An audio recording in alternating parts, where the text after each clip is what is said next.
congratulations. No, na nandito ko ngayon sa celebration ng Cathy Valencia clinic. Since when did you become like an endorser of Cathy Valencia? As far as I remember, 2020, sa Cathy Valencia. And na-discover ako ng Cathy Valencia through GMA, Sparkle. So medyo tagal. Okay. I'd like to ask you also your Kamusta yung sa pulang araw naman? Yes, pulang araw. Actually, nag-start na kami na nag-start na sila mag-taping. But yung sa amin, nag-start na kami mag-training for tap dance. Yun yung medyo mahirap. Kasi akala namin mabilis yung tap dance, hindi pa na talaga. So, never ka pa nakapag-tap dance? First time to, kaya kailangan namin gawin lahat. Kasi napakaganda nung storya eh. And yung character kasi namin dito ni Barbie Fortes, na kapatid ko. Kapatid kasi kami dalawa. Vaudeville stars kami. So, kailangan namin galingan kasi bilang pagbibigay ng respeto din sa mga vaudeville stars before. So, how did the training go? Nahirapan talaga kami. Kasi talagang nagkakatinginan kami ni Barbie na hindi siya madali. Ganon nang nangyayari. Hindi talaga siya mabilis. Pero sinasabi nga namin na kailangan naming pagbutihan dito and kailangan naming aralin kahit na nasa bahay kami. Kasi ang dami niyang memorization na kailangan gawin. Kailangan naming aralin kung ano yung mga tawag doon. May mga term kasi na terms doon sa tawag dito, klase na dance, sa mga steps. So mayroong ganon.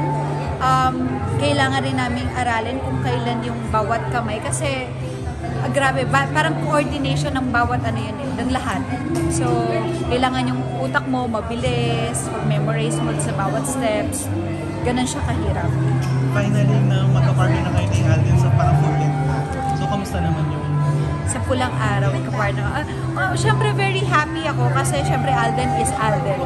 At lahat ng mga tao, lahat ng mga artista ay gusto siyang maka-partner. And I'm very thankful and grateful talaga na naging partner ko siya sa palabas na ito. At bonus pa yung sobrang ganda ng storya. Kaya dapat talaga namin galingan eh. And sabi ko nga eh, hindi naman to about lang sa magiging kung anong kalalabasan ng magiging magka-partner namin ni Alden. Pero mas more on doon sa ganda ng istorya nitong pulang araw.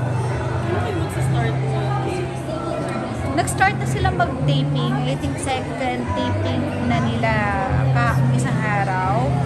And kami parang either this year or this December na din or January na. Early next year. Early, yeah. Next may target date na ba ng release yung pulang araw? Wala po. Kasi ang dami pang nakahanay ngayon. And maganda ngayon kasi maagang nasushoot. So, mas paghahandaan lahat. Maganda yung kinakalabasan kasi matagal yung preparation. Kahit sa aming mga artista, kailangan din po siguro ng yung preparation din sa pag-arte. Doon nga sa tap dance na hindi siya biro. Like, sabi nga namin ni Barbie, nakakaiyak kasi akala namin kaya namin kasi sumasayaw kami. Pero eto talaga, grabe yung respeto namin sa mga tap dancers. And lahat yata ng mga tap dancers nasa Davao, wala dito. Kaya medyo mahirap din talaga. Walang mabilis na pwede mag-ulit. Who's instructing you? Si Sir Jim yung name niya, and Ate Lila. Dancer sila before ng Sunday Pinasaya. And meron silang background ng tap dance. Sanya, when people hear your name and isip ka agad sexy and all that, may mga days ba na you don't feel sexy? And how do you get over it? Paano na? Ever since naman, hindi ko naman na-feel na sexy talaga ako.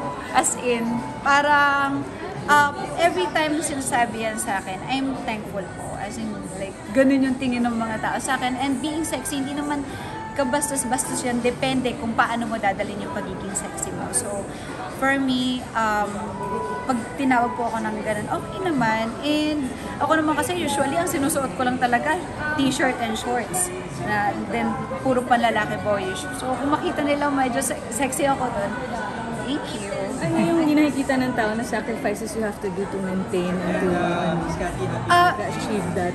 Hindi ko siya kasi tinuturing na sacrifice kasi it helps me din eh. Lalo na sa health natin ngayon, kailangan nating maging conscious rin talaga sa katawan natin, sa health natin. So, siguro hindi siya sacrifice, more of mahal mo lang talaga yung sarili mo. So, I do workout pa rin every day, at least 30 minutes. Sauna din, tapos kumakain ako ng maraming gulay, yun talaga, and water. Diet. Working with Alden, ano yung nakita mong side na hindi na nakita siguro ng mga tao off camera? You wish Yes. mo?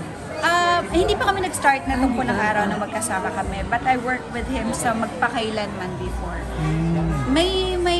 Yun yung hindi alam ng tao, iba yung respeto niya rin sa co-actor niya na may moment kasi ako na partly nahihirapan ako dun sa eksena.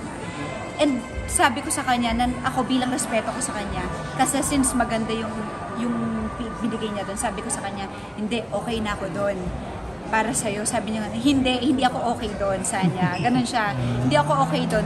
Kapag hindi ka okay, hindi pwedeng ako lang, kailangan tayong dalawa doon. So, maganda kasi hindi siya yung klase ng tao na pag maganda na yung sa akin, bahala ka na sa buhay mo. Hindi. So, yun yung nakita ko na, iba kang mag-alaga sa mga katrabaho. Nung announcement nung pulang araw, merong parang, nakakatawang issue na yun nga. Kasi di ba, you're working with Barbie and David. Tapos, yes. alam mo naman, tapos nag-tweet ka pa ng parang, yan, anong comment mo lang? Actually, wala. Nakakatuwa lang. Kasi, actually, maraming mga Barda fans na talaga rin namang, fan ko din. May mga Barda fans na fan ko din. May mga Barda fans na syempre feeling kalaban ako kasi kapatid ko nga si Jack. Ang feeling nila ako yung pulis. Naku, bahala kayo sa buhay niyo. Sarili ko nga hindi ko banta. Ito, pero ganon. Like, if ako, pagdating kasi sa trabaho nila, respeto ko yun. Kung hindi ako nangingialam, trabaho ko. And si Kuya, yung relationship nila ni Barbie, ever since hindi ako nangingialam. So, kasi sila yung dalawa eh. Kung ano man yung namamagitan sa relasyon nila, I respect them, kayo yun. Hindi, wala akong kinalaman siya. Ako nga walang love life eh. So ngayong Pasko wala kang love life? Wala. Paano yun? Paano ang Pasko? Walang nagparandam. Ha? Sorry, but can we cut? Because we're gonna start the program already. Ay, okay.